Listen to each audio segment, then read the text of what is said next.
స్త్రీ శక్తి కింద ఉచిత బస్, దీపం పథకం లాంటి అనేక సంక్షేమ కార్యక్రమాలు మనం అమలు చేస్తున్నాం. అంతేకాదు ఇంట్లో ఎంతమంది పిల్లలుంటే అంతమంది పిల్లలకి తల్లికి వందనం ఇచ్చిన ఏకైక ప్రభుత్వం మన ఎన్డీఏ ప్రభుత్వం. ఎన్నికల ముందర కూడా ఒకే హామీ ఇచ్చాం, ఒకే రాష్ట్రం ఒకే రాజధాని, కానీ అభివృద్ధి వికేంద్రీకరణ.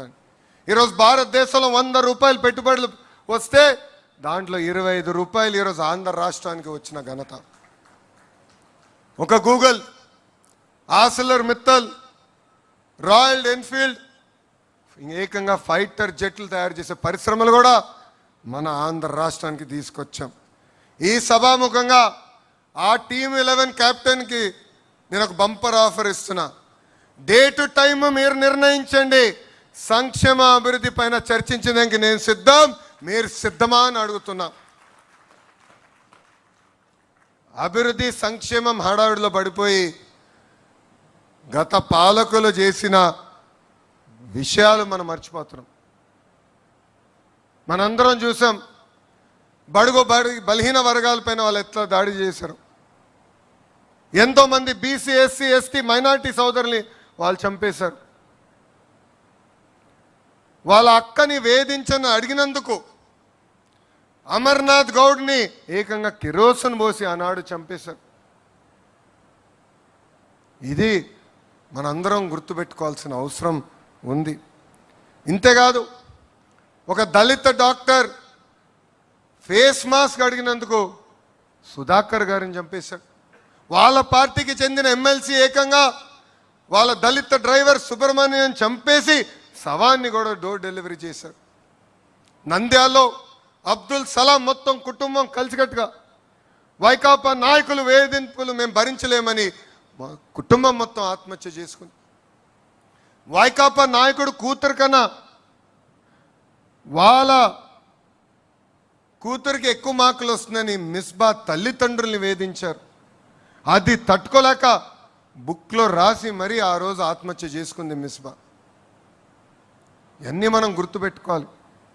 ప్రజల్లోకి తీసుకెళ్లాల్సిన బాధ్యత నాయకులు, కార్యకర్తల పైన ఉంది. ఈ మధ్యన గొడ్డలి పార్టీ అంటే సైకోకి కోపం వచ్చింది. ఆ సైకోకి ఒకటే చెప్తున్నా, మాది గూగుల్, మీది గొడ్డలి, మాది ఫైటర్ జెట్స్, మీది ఫ్యాక్షన్, మాది కియా అవుతే మీది క్యాట్, మీది కిడ్నాప్. బాబు గారు చెప్పినట్లు both are not the same brother. బాబాయిని చంపింది గొడ్డలతోనే కదా సైకో. సొంత తల్లిని చెల్లిని మెడబట్టి బయటికి గెంటేసింది మీరు కాదా? ఇవన్నీ మర్చిపోయారు అనుకుంటున్నారా ప్రజలు? మా నాయకుల్ని మీరు ఎట్లా చంపారో మేము మర్చిపోయామా అనుకుంటున్నారా? అందుకే మీ పార్టీని గొడ్డలి పార్టీ అని ఈరోజు మేము పిలుస్తాం జరిగింది. తెలుగుదేశం పార్టీ సిద్ధాంతాలే మన బలం, తెలుగుదేశం పార్టీ సిద్ధాంతాలే మన ఫౌండేషన్. మారిన కాలానికి సిద్ధాంతాలని కొన్ని సవరణ చేశాం. మన జరిగిన మహానాడులో 6 శాసనాలు మనం ప్రకటించుకున్నాం. ఎప్పుడు ఏ నిర్ణయం తీసుకున్నా ఒక్కసారి కళ్ళు మూసుకుని 6 శాసనాల గురించి ఆలోచించాలని ఇక్కడున్న నాయకుల్ని, క్లస్టర్స్ ఉన్న కార్యకర్తలకి నేను పిలిపిస్తున్నా. తెలుగు జాతి విశ్వఖ్యాతి, యువగలం, స్త్రీ శక్తి, పేదల సేవల్లో సామాజిక న్యాయం, అన్నదాతకు అండగా కార్యకర్తలే మన అధినేత. ఈ 6 శాసనాలు మనం గుర్తుపెట్టుకోవాలి, రాసుకోవాలి. ఏ నిర్ణయం తీసుకున్నా ఈ 6 శాసనాలు ఒక్కసారి ఆలోచించి నిర్ణయం తీసుకోవాలని అందరినీ కోరుతున్నాం. నేను పార్టీలో సంస్కరణలు తీసుకొచ్చేదానికి అహర్నిశలు పోరాడా, ఇప్పుడు కూడా పోరాడుతూనే ఉంటాం. వేదికమన్న పాలిట్ బ్యూరో సభ్యులందరూ తెలుసు, ఆనాడు జిల్లా పార్టీ వ్యవస్థ నుంచి పార్లమెంట్ పార్టీ వ్యవస్థ తీసుకొచ్చేదానికి సుమారుగా 2 సంవత్సరాలు నేను పోరాడా. నేను అనుకుంది సాధించలేకపోతే నేను అలిగి ఇంట్లో పడుకోలే. మళ్ళీ తిరిగి పాలిట్ బ్యూరోకి వెళ్ళా, నాయకులతో మాట్లాడా. నమ్మకుంది సాధించుకునే వరకు నేను వదలబెట్టలేదు. అంతేకాదు పాదయాత్రలు నేను నడిచినప్పుడు కార్యకర్తలు అందరూ నన్ను అడిగారు, పనిచేసిన కార్యకర్తలు మీరు గుర్తించాలని. అందుకే టెక్నాలజీతో జోడించి మై టీడీపీ యాప్ తీసుకొస్తే చాలామంది నన్ను అడిగారు, మై టీడీపీ యాప్ అవసరమా అని. కానీ ఈరోజు చూడండి, గ్రామ స్థాయిలో ఏ కార్యక్రమం జరిగినా ఎవరు పనిచేశారో ఎవరు పనిచేయలేకపోయారో పార్టీకి నేరుగా తెలుస్తుంది. ఈరోజు క్లస్టర్లో మనం మహానాడు ఏర్పాటు చేసుకుంటే దానికి ఎవరు వచ్చారు ఎవరు రాలేకపోయారు కూడా నేరుగా పార్టీకి తెలిసే పరిస్థితి.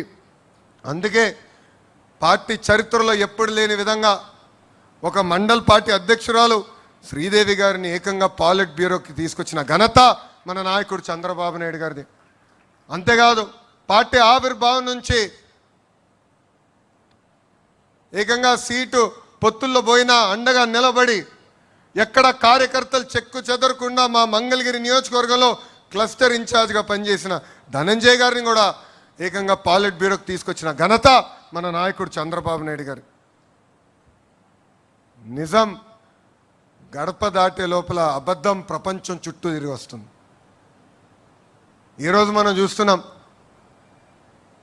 ఆ సైకో పార్టీ, క్షమించాలి గొడ్డలి పార్టీ, ఆ గొడ్డలి పార్టీ ఎలాంటి కుట్రలు చేస్తున్నాయో మనందరం చూడాలి. మనందరం అప్రమత్తంగా ఉండాలి. ఎవరు ఊహించిన విధంగా 150 రోజుల్లో మనం డిఎస్సి నిర్వహించి మనం ఉపాధ్యాయులకి ఆఫర్ లెటర్ ఇచ్చాం.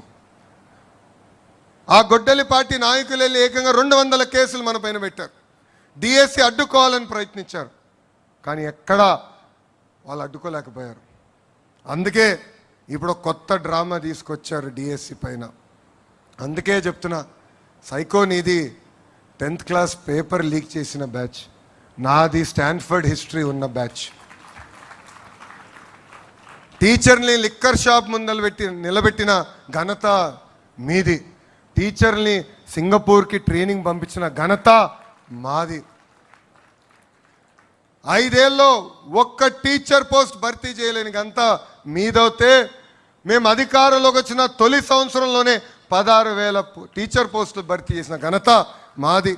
జాబ్ క్యాలెండర్ అని సాక్షి క్యాలెండర్ మీరిస్తే ఏకంగా సంవత్సరం పూర్తయిన తర్వాత అద్భుతంగా 10,000 ఉద్యోగాలతో జాబ్ క్యాలెండర్ కూడా విడుదల చేసిన బ్యాచ్ మాది.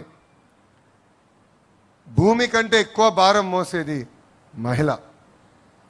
కొంతమంది మహిళలు కించపరిచే విధంగా తెలుగు వాడుక భాషలో కొన్ని పదాలు వాడతారు. గాజులు తొడుక్కున్నావా, చీర కట్టుకున్నావా, అమ్మాయిలాగా ఏడవద్దని మాట్లాడతారు. నేను అనేక ప్లాట్ఫామ్స్లో దీని గురించి మాట్లాడా. ఈ పదాలకి ఫుల్ స్టాప్ పెట్టాల్సిన బాధ్యత ఇక్కడ ఉన్న మనందరిపైన ఉంది. మహిళల్ని గౌరవించాల్సిన బాధ్యత మనందరిపైన ఉంది. మనం చూసాం. నేను విద్యాశాఖ మార్చులు అయిన తర్వాత స్కూల్ బుక్స్లో ఇంటి పనులన్నీ ఆడవాళ్ళు చేసే ఫోటోలు ఉండేది. అలాంటిది ఇప్పుడు 50% చేశాం. అంటే 50% ఫోటోలు ఆడవాళ్ళు చేస్తున్నారు, 50% ఫోటోలు మగవాళ్ళు చేస్తున్నారు ఇంటి పనులు. ఎందుకంటే మార్పు మన ఇంటి నుంచి మొదలవ్వాలి. మార్పు అనేది మన పాఠశాల నుంచి మొదలవ్వాలని బలంగా నేను నమ్ముతున్నా.